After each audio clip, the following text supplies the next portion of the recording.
अभी आप सुन रहे हैं सुमन मलंगिया एंटरटेनमेंट को। डीजे सुमन मलंगिया।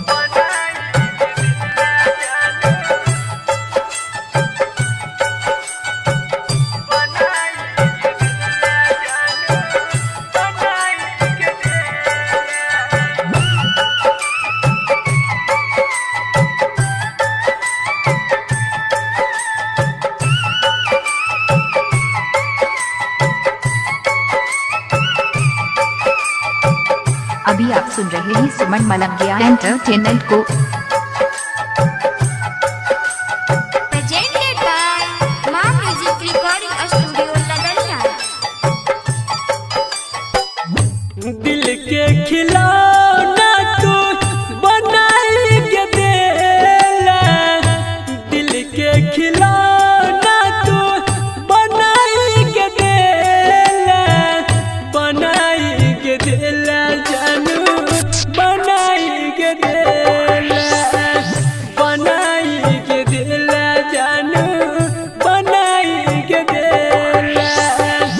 हमरा तू प्यार के जाल में फसेला, हमरा तू प्यार के जाल में फसेला, जाल में फसेला के जानू, जाल में फसेला, जाल में फसेला के जानू, जाल में फसेला गे जानू गे, गे जानू गे, जानू गे। डीजे सुमित सतीश रैना, सुमित सतीश रैना।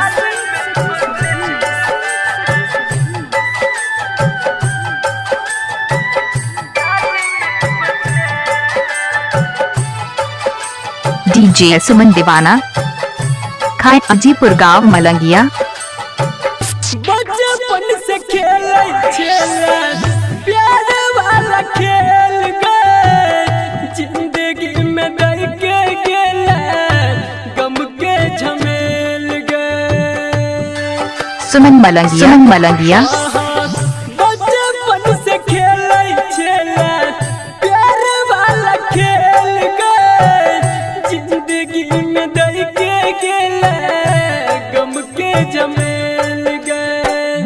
छोरी के साथ सास तोड़ के गेला, छोरी के साथ सास तोड़ के गेला, तोड़ के गेला के जानू, तोड़ के गेला, तोड़ के गेला के जानू, तोड़ के गेला गे जानू गे, गे जानू गे, जानू गे। डीजे सुमित सतीश रैना, सुमित सतीश रैना। डीजे सुमन खाए अजीपुर गांव मलंगिया।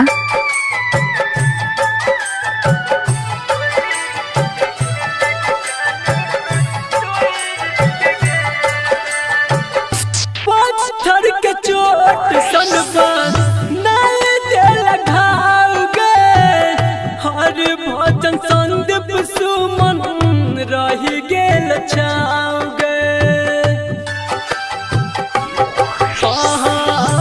पत्थर के चोट सनबा नहीं दिल घाव गए, हर भजन संदीप सुमन रही गेल छाव गए।